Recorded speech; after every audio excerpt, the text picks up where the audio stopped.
to the next talk, which is by Simon Gazagnes, who will tell us about the escape of Lyman-alpha and ionizing photons in Lyman Continuum Emitters. So there you go.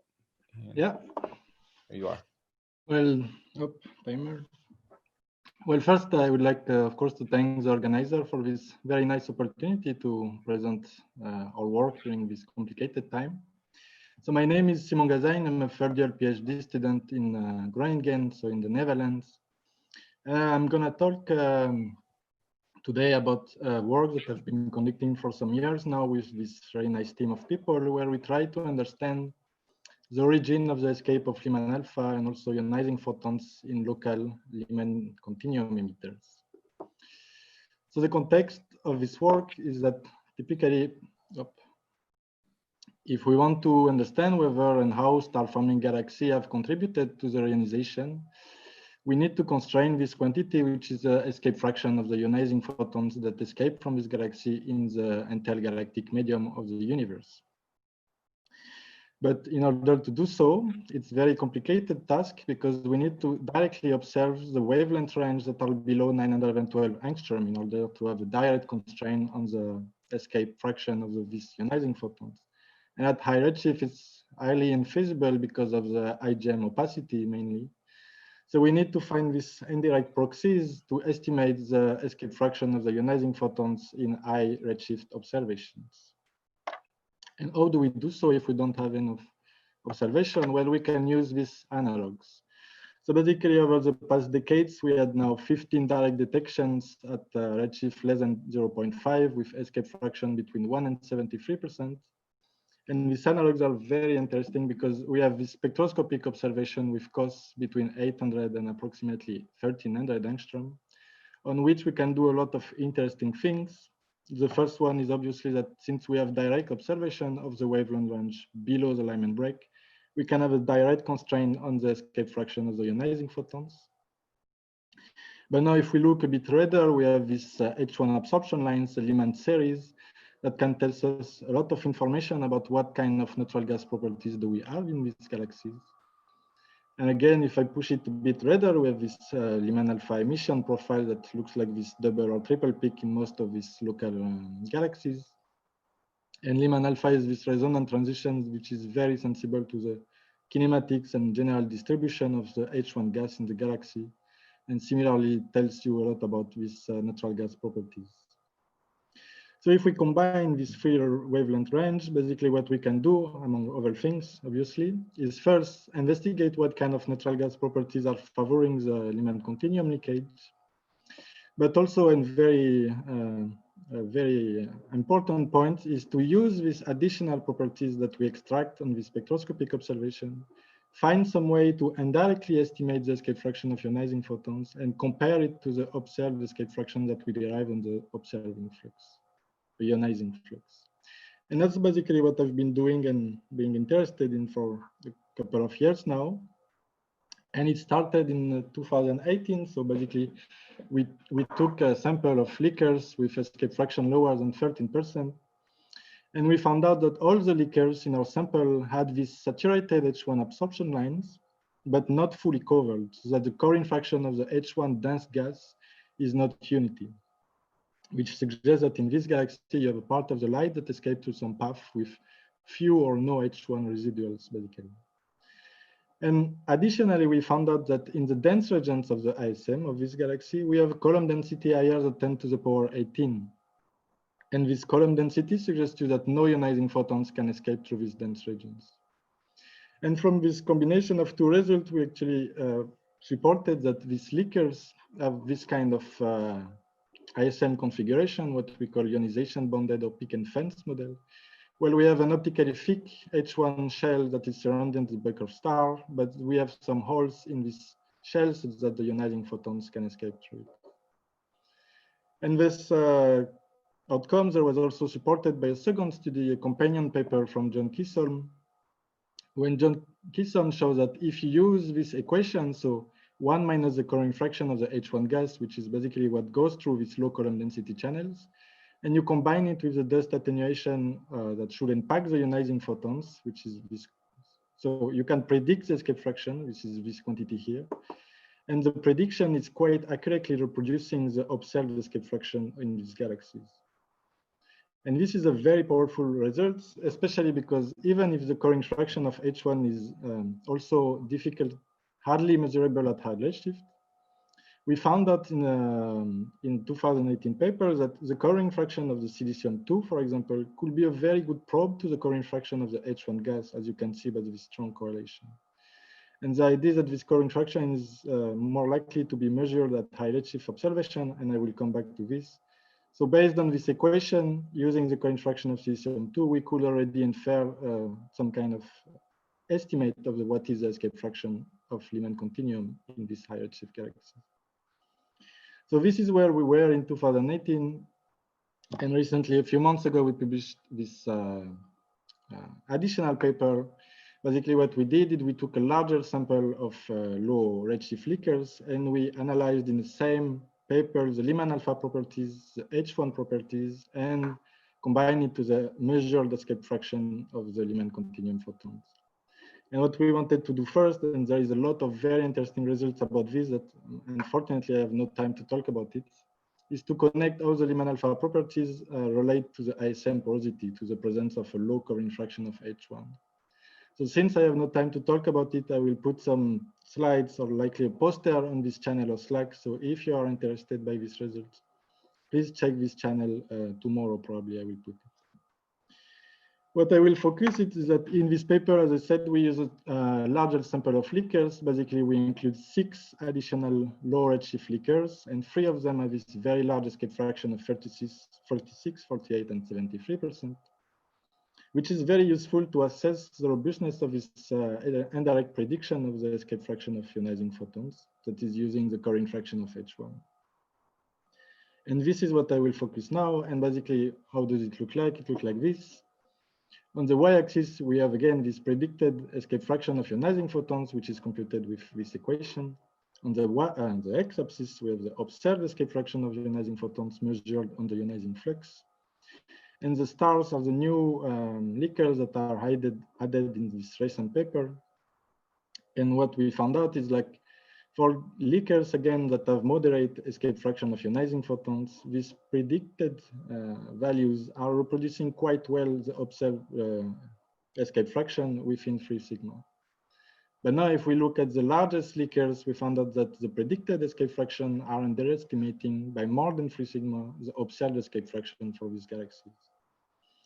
And what we suggest in the paper is that actually in these specific 3 large leakers, we don't have enough H1 in the dense regions of the ISM, such that if you consider only what goes through the low column density channels, you underestimate the total observed escape fraction of the ionizing photons.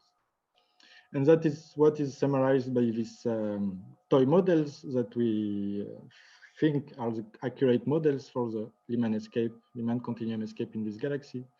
And the main difference in the large leakers is that we think that, for example, these high density clouds that in the low leakers are too thick to allow the ionizing photons to escape. In that case, they don't have enough H1 so that a significant fraction of Lyman continuum photons can also escape through this path.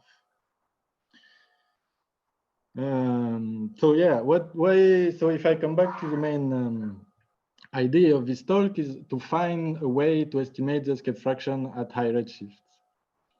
And what this result shows also is that even if you underestimate the escape fraction of the ionizing photons for large leakers, you still have quite a good constraint, like a lower limit on what is the observed escape fraction of the ionizing photons in these galaxies.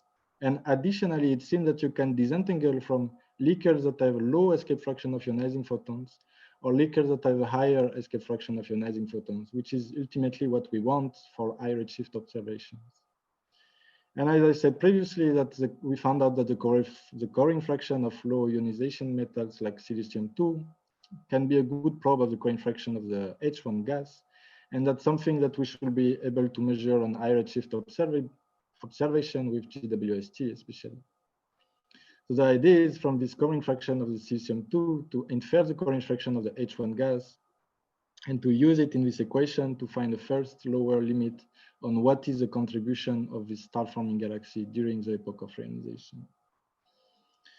So if I wrap up and summarize the three ideas that I would like you to remember is that from these studies, we found that the ISM porosity, so the presence of a low current fraction of H1, is strongly what enables the escape of both Lyman-alpha, I didn't talk about it, but obviously the escape of Lyman continuum photons in this galaxy. But additionally, in the large leakers, we must have some additional escape mechanism because we only recover a lower limit to the total escape fraction that we observe. And the most importantly is that the core infraction of these metal lines combined with the dust attenuation at 912 angstrom should provide the good lower limit to estimate the contribution of this galaxy during the reionization. And I will stop here. Thank you. Thank you very much, Simone. So yes, very clever method. So we have some questions on the Slack. So we'll try to get through as many as we can here. The first one from Harold Melema, NES. I assume that your F escape is, as a function of Lyman continuum, is the value along the line of sight, whereas the value interesting for reionization is the 4 pi escape fraction. So in all directions, in view of your model, how can measurements of the FS along the line of sight help us establish the escape fraction in all directions? Yeah, it's a good question. So yeah, obviously the escape fraction that we are talking about here is along the line of sight. Now, the thing is that if we have a picket fence model as this leaker suggests, well, it's likely very heterogeneous, this escape fraction, that it might change from line of sight to, depending on the line of sight that you observe. So how from this result estimate the global escape fraction that is average over 4 pi? This, I'm not sure I can answer this question. Okay. I mean, I will think about it. Yeah, something to think about. So Matt Hayes asks, for these high F escape cases, what estimate would you get from the Lyman-alpha profile? And can you do something like get the residual H1 fraction from the ionized H2 gas? Sorry, can you repeat? So he asks, what estimate would you get for the F escape from the Lyman-alpha profile? And can you do something like get the residual H1 fraction, I guess this is the covering fraction, using the ionized H2 gas? So I don't know what kind of estimate we get from the peak separation of the Lyman-alpha profiles, for example. I know that these 3 leakers have one of the smallest Lyman-alpha peak separation. And the second part of the question was, how do we estimate? I'm sorry. The H1 fractions, H1 covering fractions. From the Lyman-alpha profile? Sorry. The question is, can you do something like get the residual H1 fraction in the ionized H2 gas? Yeah, if the peak separation of Lyman-alpha probes what is in these low column density channels, then I think we should be able to get an estimate of what is H1 residuals in these channels. Okay.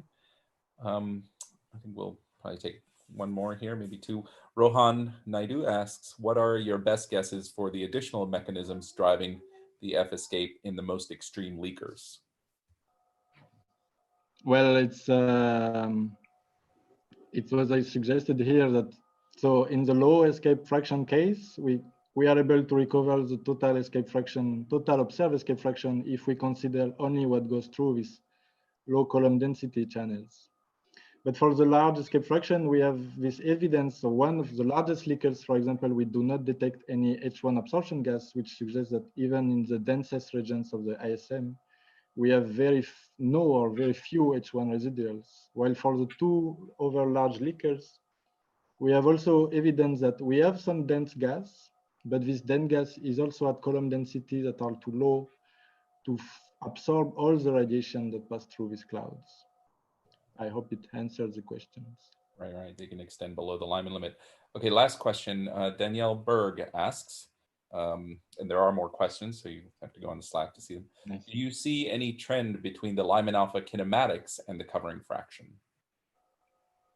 Yeah, it's a good point. So we see So I don't have this picture. So if we superpose, for example, the Lyman series line to the Lyman-alpha profile, we see typically that the peak in galaxy with the lowest current traction of H1, the position, the velocity of the blue peaks correspond basically to the velocity of the H1 absorption lines. So suggesting that these blue photons escape directly through these low column density channels because it's also the velocity where the H1 gas should be the most absorbing. So we indeed see that the velocity where we measure the Coriolis traction correspond to this velocity where we see the blue peak of Lyman-alpha. So there should be this is a strong insight that tells us that these photons escape through these low column density channels. Okay. Thanks. There are many more questions, so please check the Slack when you get a chance.